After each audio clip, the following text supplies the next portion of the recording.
وہ بندہ کہہ رہا ہے کہ سر، وہ پنجابی میں کہہ رہا تھا کہ سر اتھرو ڈگ پے نے، مطلب کہ وہ اس طریقے سے رونے لگ گیا، مجھے اتنا ترس آیا، میں کوئی مسلسل نہ بہت اچھا. پھر میں نے ان سے کہا کہ نہیں، مجھے آپ دوسروں سے بھی بات کروائیں.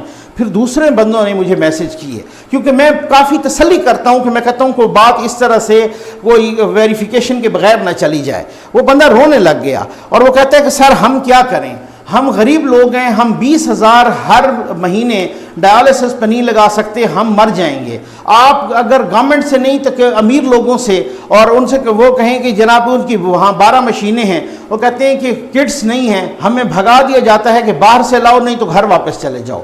مطلب یہ حالات ہیں. اور میں نے ان سے کیٹیگوریکلی پوچھا، میں نے کہا آپ ٹھیک کہہ رہے ہیں یا غلط بیانی کر رہے ہیں کہ پچھلی گورنمنٹ میں ایسے مفت ملتی تھی کٹس؟ انہوں نے کہا جی بالکل، آپ باقیوں سے بھی بات کر لیں، آپ سب سے پوچھ لیں کہ نون لیگ کی گورنمنٹ میں جب شہباز شریف وزیر اعلیٰ تھے تو ناروال کے ہاسپٹل میں کٹس مفت ملتی تھی ڈائلسس کے، ناروال کے ڈسٹرکٹ ہیڈ کوارٹر ہاسپٹل میں اب وہی کٹس 2000 سے 2500 میں مل رہی ہیں اور ہفتے میں 2 مرتبہ ڈائلسس کرانا پڑتا ہے.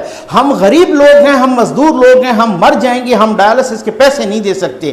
خدا کے لیے ادھر توجہ دیں بھائی، اللہ کے لیے ادھر توجہ دیں. ہم کیا کر رہے ہیں جناب؟ ہماری پرائرٹیز کیا ہیں؟ ہماری پرائرٹیز یہ ہیں کہ ہم نواز شریف کی تصویریں وائرل کر رہے ہیں، باہر بیٹھے ہوئے ہوٹل میں یا کہیں پر بھی بیٹھے ہوئے ان کے اپنی فیملی ممبرز کے ساتھ، فیملی کی خواتین کے ساتھ ان کی ایک فوٹو آئی. جناب شہباز گل صاحب اپنی جگہ لگ گئے، ہمارے دوست فواد چودھری صاحب اپنی جگہ لگ گئے. اور شہباز گل صاحب تو میں معذرت کے ساتھ کہوں گا کہ کوئی ایسے ویلے بندے ہیں نا، مطلب ویلے اور بھی بہت سارے ویلے ہیں، لیکن یہ تو کوئی بالکل ویلوں کے کپتان ہیں یہ، ٹھیک ہے نا. انہوں نے تو بالکل وہ گندی زبان استعمال کرنی ہوتی ہے، اور اس طریقے سے انہوں نے وہ مطلب میرے خیال ہے ان کی نوکری لگی ہی اسی وجہ سے ہے. ان کو مجھے اور کوئی پتہ نہیں. جیسے جسٹس قاضی فائز عیسیٰ صاحب نے سوالات اٹھائے نا ان کے جناب دوسرے معاملے خصوصی پہ، یہ ان پہ اگر کوئی سوال اٹھائے نا، ان کو اپنی جاب نیچر کا پتہ نہیں ہوگا کہ میری جاب نیچر ہے کیا.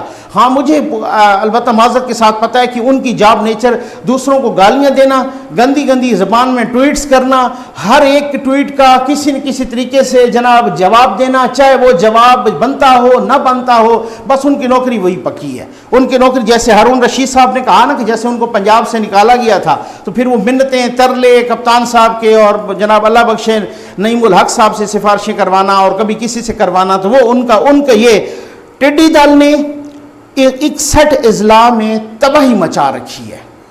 پاکستان کے 61 اضلاع میں آپ چیک کر لیں، تمام صوبوں میں پہنچ گئی ہے. ہزاروں ایکڑ پہ فصلیں تباہ ہو چکی ہیں.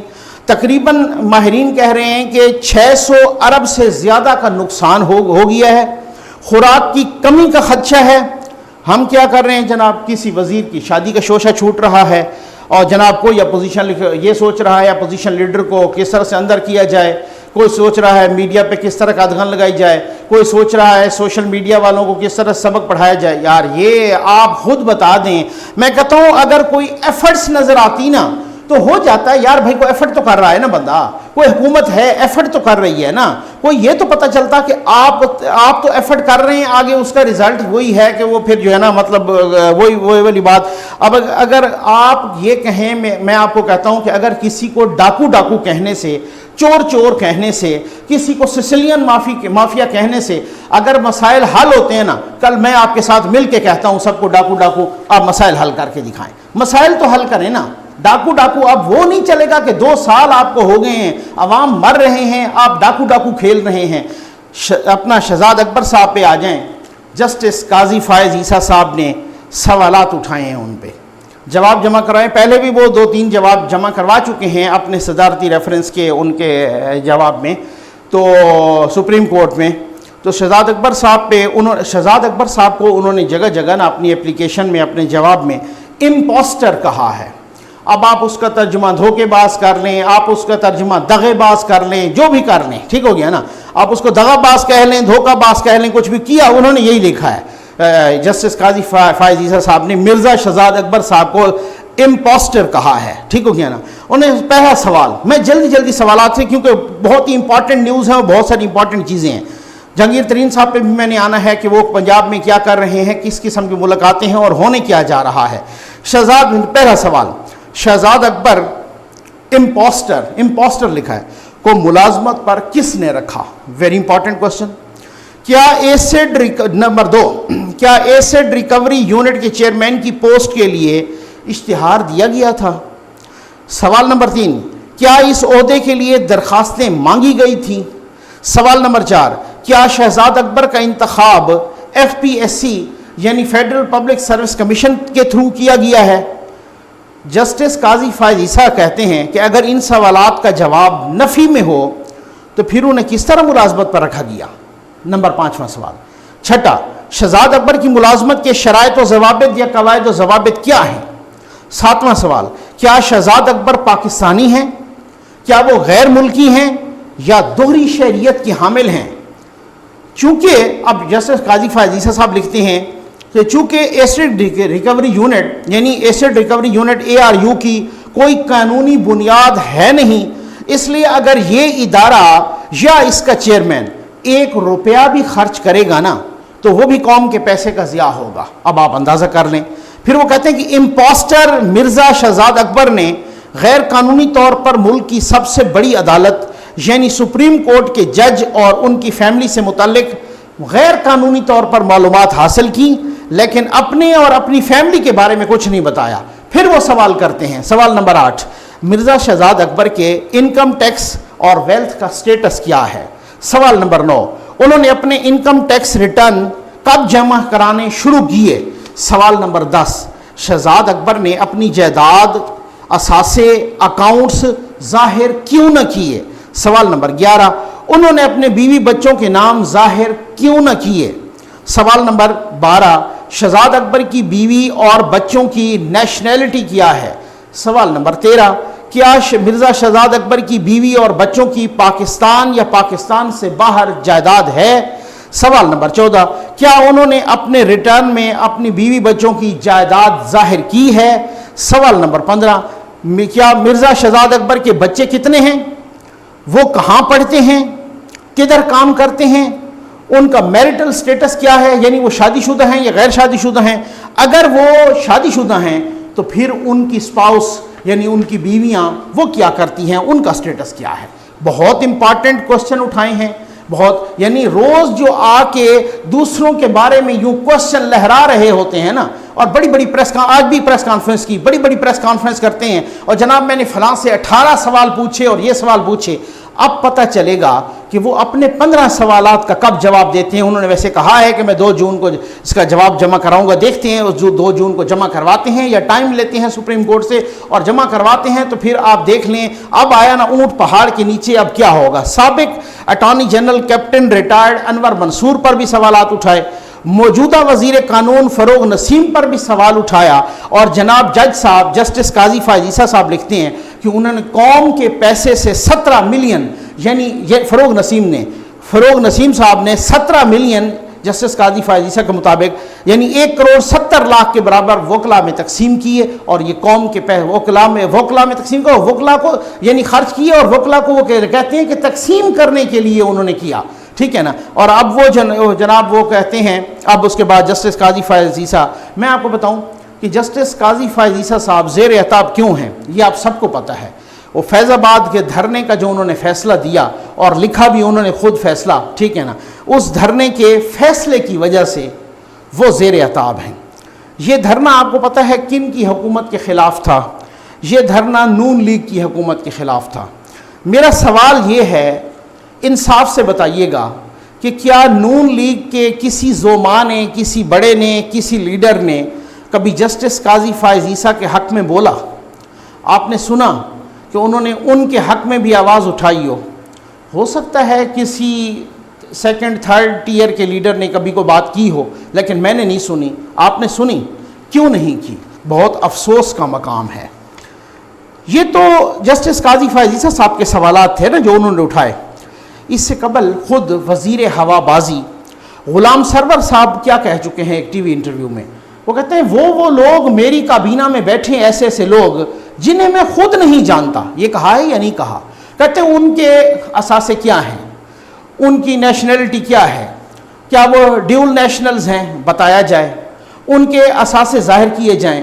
اب پرائم منسٹر صاحب جب اس وقت وہ پرائم منسٹر نہیں تھے، عمران خان صاحب، وہ کہا کرتے تھے جناب اثاثے ظاہر کرو، میری تو جو کابینہ کے لوگ ہوں گے وہ یہ سب کے سامنے ہے. اب یہ باتیں ہم جب دلاتے ہیں نا یاد تو لوگ مچھر جاتے ہیں, وہ کہتے ہیں جناب آپ جھوٹ بول رہے ہیں, وہ جناب گالی گلوچ پہ آ جاتے ہیں, وہ گالم گلوچ بریگیڈ کو لگا دیتے ہیں, وہ اور بہت کچھ کرتے ہیں, میں کبھی بتاؤں گا. ٹھیک ہو گیا نا. اچھا اب اس کے بعد جو ہے نا, اب حالت یہ ہے کہ اپنی کیبنٹ میں بیٹھے ہوئے لوگوں کے اثاثے نہیں ظاہر کیے جا رہے, اپنی کیبنٹ میں بیٹھے ہوئے لوگوں کی نیشنلٹی نہیں ظاہر کی جا رہی. اس سے پہلے شاید خاقان عباسی بھی یہی سوالات اٹھا چکے ہیں. اس دن میں طلال چودھری صاحب کو سن رہا تھا کسی ٹی وی پروگرام میں, وہ کہہ رہے تھے, انہوں نے چیلنج کیا, انہوں نے کہا جی دوہری شہریت والے ان کے مشیروں وزیروں میں اور معاونین خصوصی میں 7 بندے ہیں, ان کی کابینہ میں 7 بندے ایسے ہیں جن کی دوہری شہریت ہے. طلال چودھری صاحب نے یہ بھی کہا, انہوں نے کہا ایک تو وہ صاحب ہیں کہ جن کی دوہری شہریت کیا, ان کی تو پاکستان کی شہریت ہے ہی نہیں, ان کی تو باہر کی شہریت ہے, یعنی وہ پاکستان کا شہری ہی نہیں ہے. اب آپ مجھے یہ بتائیں کہ ان کو چیلنج کر دو بھائی کہ ہم تمہیں چیلنج کرتے ہیں وہ عدالت میں. اچھا اس سے پہلے میں آپ کو بتاؤں, میں جب یہ کرونا والے ایشو سے پہلے قومی اسمبلی میں خود گیلری میں بیٹھا ہوا تھا, تو جناب اس وقت بھی جو ہے نا ایک سوال اٹھا, غالباً قادر پٹیل صاحب نے سوال کیا یا پتہ نہیں میں بھول رہا ہوں کسی اور نے کیا, تو ان کے جواب میں اٹھ کے علی محمد خان صاحب نے انہوں نے کہا کہ آپ جناب ان کی ذرا کوالیفیکیشنز بتا دیں, جتنے معاونین خصوصی ہیں, جتنے مشیر ہیں, ان کی کوالیفیکیشن ذرا بتا دیں, ان کی ذرا بتا دیں باقی بھی یہ ڈیول نیشنل ہے یا نہیں ہے, ان کے تمام قوائف بتائیں. وہ جناب اٹھے کوالیفیکیشن کی بجائے انہوں نے کیا بتایا, انہوں نے کہا ایک اللہ بخش نعیم الحق صاحب کو اس وقت وہ زندہ تھے, تو وہ جناب اس وقت انہوں نے کہا کہ وہ فلاں ہماری پارٹی کے بڑے ورکر ہیں اور یہ فلاں بندہ ان کے دوست ہیں فلاں, تو سارا وہاں پہ جناب وہ کہکا لگا, اور نے کہا کہ یہ تو آپ نے بتایا فلاں دوست ہیں, فلاں پارٹی کے ورکر ہیں, فلاں یہ ہیں, فلاں وہ ہیں, فلاں بڑے مخلص ہیں, فلاں بڑے ہارڈ ورکنگ ہیں, فلاں نہ آپ نے کوالیفیکیشن بتائی, نہ آپ نے کسی کی ڈیول نیشنلٹی کے بارے میں بتایا, نہ آپ نے کسی کے احساسے بتائے. ہم نے یہ پوچھا تھا, آپ نے بتایا فلاں وفادار ہے, فلاں پارٹی ورکر ہے, فلاں دوست ہے, فلاں یہ ہے وہ. اب یہ حالات ہیں. جے کے ٹی کے بارے میں آ جائیں جناب, جہانگیر ترین صاحب کی بہت ہی اہم ملاقاتیں ہو رہی ہیں. کدھر ہو رہی ہیں؟ خاص طور پر پنجاب میں ہو رہی ہیں جناب. مجھے ایک دوست نے بتایا, پی ٹی آئی کے دوست نے, کہ خیر میں بھی ان خیال والے لوگوں میں شامل تھا کہ جن کے بارے میں جو یہ کہتے ہیں, میری آپ ویڈیوز دیکھ لیں, کہ جن کے بارے میں جن کا یہ خیال تھا کہ نہیں جی ہر صورت میں سمجھتا ہوں جہانگیر ترین صاحب کے خلاف کچھ نہ کچھ ہوگا. اس کی وجوہات یہ ہیں کہ آج کل جن لوگوں نے خان صاحب کو گھیرا ہوا ہے نا, جو کچن کیبنٹ ہے, جنہوں نے ارد گرد ایسے گھیرتے ہیں نا لوگ, چاہے وہ کوئی بھی پرائم منسٹر ہو, تاکہ لوگوں کی آوازیں ان کے کانوں تک نہ پہنچیں, لوگوں کا دکھ ان کے کانوں تک نہ پہنچے, لوگوں کا دکھ ان کو دکھائی نہ دے, ٹھیک ہے نا, درد ان کو دکھائی اور سنائی نہ دے. اس طریقے سے لوگ گھیرتے ہیں نا ہر وزیر اعظم کو نا. اچھا ان کو بھی جو کچن کیبنٹ میں جن لوگوں نے گھیرا ہوا ہے نا, بس میں نام نہیں لینا چاہتا, بہت سارے دوست بھی ہیں, اچھے لوگ بھی ان میں ہوں گے, ایسی بات نہیں ہے. تو جن لوگوں نے گھیرا ہوا ہے نا, تو وہ ہر بندہ یہی کہہ رہا ہے کہ وہ اینٹی جہانگیر ترین لوگ ہیں, یعنی کہ جہانگیر ترین کی جو اینٹی لابی ہے نا, وہ سارے کے سارے وہ لوگ ہیں. اب اس وجہ سے ان کے خلاف تو اب یہ میں نے خود کہا تھا کہ میرا اپنا انالیسس یہی کہ اب شوگر انکوائری کی رپورٹ تو آ گئی, اب رپورٹ میں یہ کارروائی کرتے ہیں تب بھی پھنستے ہیں, نہیں کرتے تب بھی پھنستے ہیں. اگر کرتے ہیں تو بہت بڑا مسئلہ ہو جائے گا, کیونکہ ظاہر ہے ان کو صرف جہانگیر ترین کے خلاف تو کارروائی نہیں ہوگی نا, پھر مونس سلائی صاحب کے خلاف بھی کرنی پڑے گی, پھر اس کے بعد خسرو بختیار کے خلاف بھی کرنی, پھر اوروں کے خلاف بھی کرنی پڑے گی, تو پھر تو گورنمنٹ جاتی ہے. اور اگر نہیں کرتے تو ساکھ جاتی ہے. اچھا لاسٹ ٹائم میں نے کہا نا ساکھ جاتی ہے, تو ایک کسی ویور نے لکھا کہ سر آپ یہ تو بتا دیں پہلے بچ کتنی گئی ہے. میں نے کہا چلیں ٹھیک ہے, یہ ڈیبیٹیبل ہے, یہ بعد میں کر لیں گے. اچھا اب میں آپ کو یہ بتاؤں کہ وہ کہہ رہے ہیں کہ جے کے ٹی صاحب یعنی جہانگیر خان ترین نون لیگ اور کاف لیگ کے فاصلے مٹانے کے لیے بڑا کام کر رہے ہیں, ان کو ایک ساتھ اکٹھا کرنے کے لیے اس پہ ان کا پورا گروپ بڑا کام کر رہا ہے.